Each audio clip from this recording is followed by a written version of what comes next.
Hey, One Man Band. What's going on, bro? I have a perfect idea for a storyline for 2021 in the WWE. Are you ready to listen to it?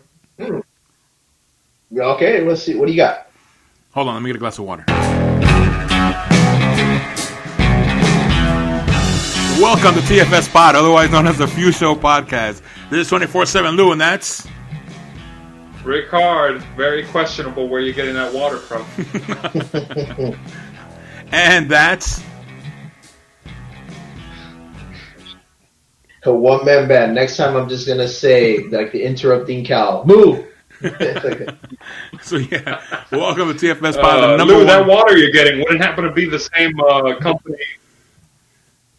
I'll let you do that. Go ahead. Do the intro.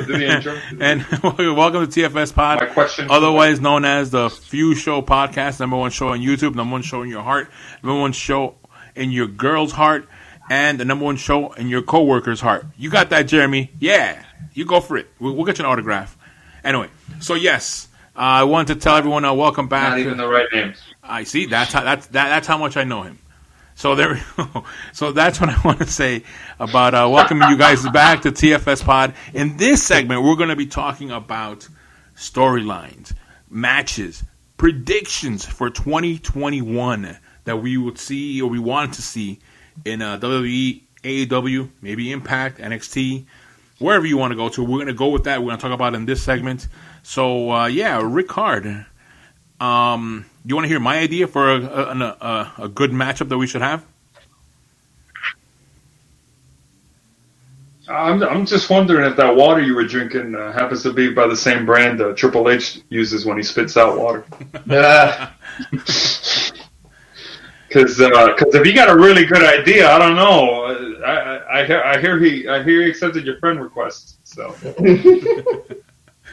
No. And you said you were visiting in Connecticut this past week on holiday. I don't know. Yeah, I was on vacation. That's why we didn't have an episode before. But yes, What? I want to see. What ideas you got, Lou? None. I have none right now. But I know you guys have something better than me. What do you guys have, Rick? Wow. Bad All right, payoff. I got one. So, no, I don't do bad payoffs here. Let's get that thing straight. So, as we all know, much like ourselves, WWE Creative is coming back from taking a vacation in December. And That's correct. they're winding up for their high year because WrestleMania season, starts off with the Royal Rumble. And one of the less forgotten or less remembered shows is the NXT takeovers, which run alongside the major pay-per-views. Yeah. And there is a storyline that has been building in NXT very subtly within NXT's main stable for the past several years, Undisputed Era. Yes. And that storyline is Kyle O'Reilly and Adam Cole. Slowly but surely, Kyle O'Reilly is getting that nice build up to finally being a credible NXT champion. He's still challenging Finn Balor. He's still there in the wings. He got the pinfall in the War Games match. So look at Rhea Ripley. Look at Tommaso Ciampa. They're building towards something with Kyle O'Reilly, and it's going to be interesting to see how Adam Cole feels outside of the spotlight. Because he said, "Oh, I wish Kyle the best, and we're brothers and all that." But how long before we see Adam Cole versus Kyle O'Reilly happen? Wow. With in a similar fashion to shall we say Orton Triple H, but with obviously better cushioning for the youngster. Yeah. Okay. Orton kind of didn't land well after that storyline with Triple H. I can see that. But yeah, I think 2021 is going to see an Adam Cole Kyle O'Reilly match. Calling it. I see it. I think this year we will have that the matchup of the New Day I want to see them still battle each other. I know it sounds The triple so threat? off, like a triple threat between all three of them. I just want to see something like that come up. Triple threat between all three. Because I mean, Kofi did recently get injured, didn't he? yeah, He did. yeah, he did. I'm not saying now. Yeah. I'm saying throughout the year. I'm saying throughout the year, I want to see a triple threat match between the New Day for a championship or something like that. SummerSlam. There you go. Yep. It's going to be difficult because they're on different shows, but they do a draft after WrestleMania normally. Oh So yeah. you know, barring a second super pandemic or some weird instance where they have to do a draft in I don't know October. Oh, Gosh, wasn't that weird? that was and a mess. barring that, I think we're gonna see the New Day get reunited on a show, and then someone's gonna turn on the other two, and then slowly but surely they'll sow the seeds for that to happen. How about you, Woman Band? Who do you have? What? All right, so I'm gonna build a story real quick. And this goes back to a couple of years ago when SmackDown used to have a great show called Talking Smack. And if you recall, I'm gonna test your guys' knowledge. I'm sure one of you will get it, and probably both of you will. What was the greatest segment of Talking Smack that ever happened? Oh, it was easily The Miz running off on Daniel Bryan with the promo that reset his career almost. Thank you. That's exactly where I was going. And it looks the way things are going. It looks like they're building Daniel Bryan to win the Royal Rumble. Yeah. Okay. Yeah, I would agree with that. He's currently in my top three of choices. Right. So it looks like he may be on track to be that guy. But it just so happens, who has the Money in the Bank right now? The Miz. One Mike Mizanin. One Mike Mizanin. Exactly. So Eminem. Eminem. So he's not to be confused with Eminem from but you know, it originally I know I was the one that wanted the Miz to cash in on the 10-year anniversary of him cashing in on the Money in the Bank, which I thought would have been a great feel-good story. Yes. But that didn't come to be.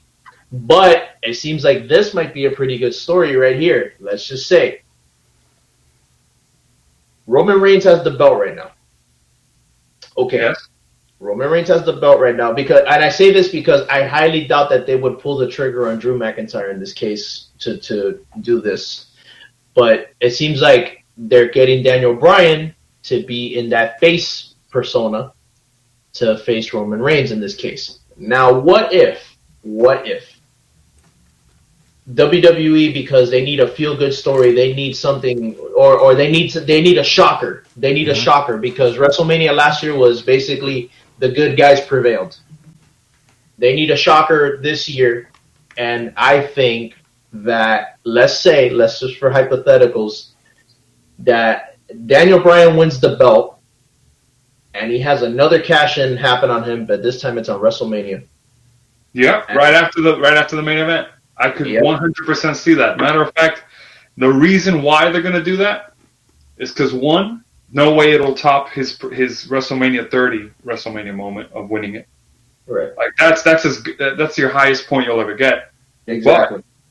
But also, WWE has a bad track record of, you know, Bryan gets a feel good moment at WrestleMania and then something really dreadful happens in his personal life, which forces him to relinquish the belt in some way. In both cases, whether it was the Intercontinental title or the WWE title, he had to drop it shortly after. So it would achieve the point of giving Bryan the feel-good moment, immediately taking the title off of him, and generate so much heel heat for The Miz. Like ridiculous heel heat. And there's my caveat. The long-term booking of Talking Smack can go into this, and he could be like, I was lying in wait this whole time, waiting to get to you for all the crap you spoke to about me on Talking Smack, and I got you. Calling me a coward. Yeah, and he's like, hey, here's what a coward looks like, and he holds the belt. This is for Saudi Arabia 2019. Ooh, oh my God. Blood, for all the blood money, but I really think that could happen, and I think it's plausible, and I would love to see it. I keep saying Miz needs one more title reign. He needs one more world title reign. I look at it like this. I think he's going to be the eventual guy that's going to break the Intercontinental record, IC title record. Oh yeah, he's on the cusp of it right now. He's on 8 right now, as it stands. Yeah. So he needs 2 more to beat, and I guarantee you, I know WWE wants to scrub Chris Jericho from their books because of obviously him being in AEW now. But yeah, I was going to say Jericho's not going to come back and puff his number. Oh, there's no way. I think we have seen the last of Chris Jericho on WWE for quite a while. But I really think that they'll run with it. They'll have him win it, and then it'll basically be a program between him and The Miz, between Daniel Bryan and The Miz for the next couple of months, and just run with it that way. And listen, it solidifies The Miz as one of the most dastardly heels of all time, and it'll solidify Daniel Bryan as that underdog slash feel good guy that gets his moment, and then things happen, but he still gets his moment regardless. I say book it, man. I know originally last year I said that it was going to be a triple threat between Drew, Randy, and The Miz, but yeah, I know that didn't come to fruition. So I'll admit when I'll admit when I'm wrong. You know that. And I don't think you were wrong. They were wrong for not doing it. There you go. Good save. But I really think that the stars are aligning per se. I'm not gonna call victory just yet, but I think the stars are aligning just right to where Daniel Bryan could possibly win the Royal Rumble. The Miz has the money in the bank. I highly doubt that WWE wants to let the contract expire. I don't think that's something that they want to run with.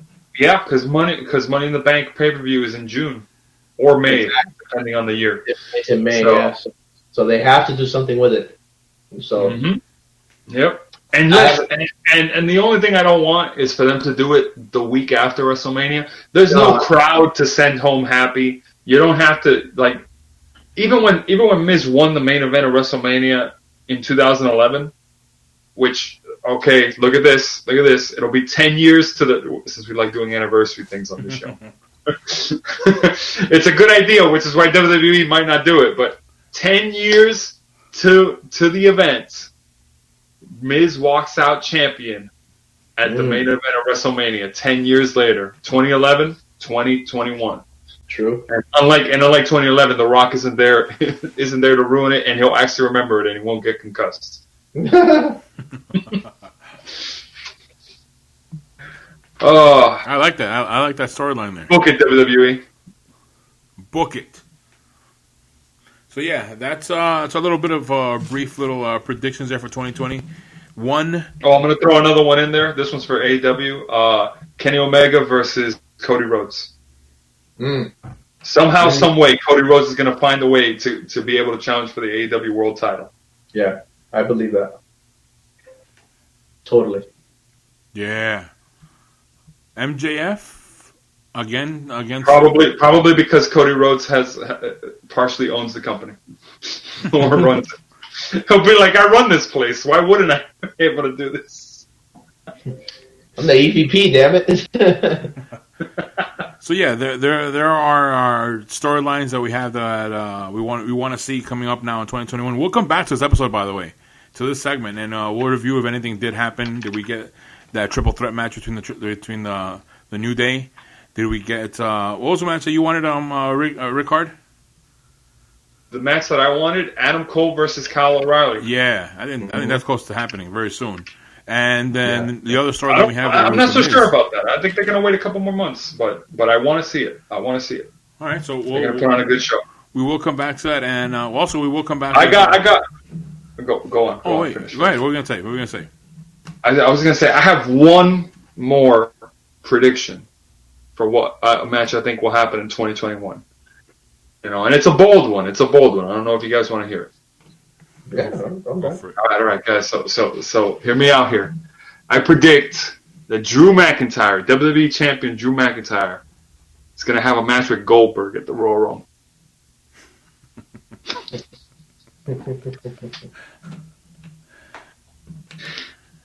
I have even a much more bolder one than that one. We were going to go off with that one, but I have a much more bolder one than that one. Okay, what's your prediction?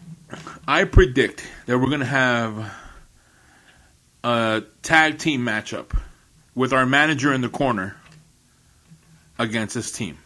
The team of 24/7 Lou, Rick Hard, with the one-man band in our corner as our manager against the team of Jay Few and Captain Bogey.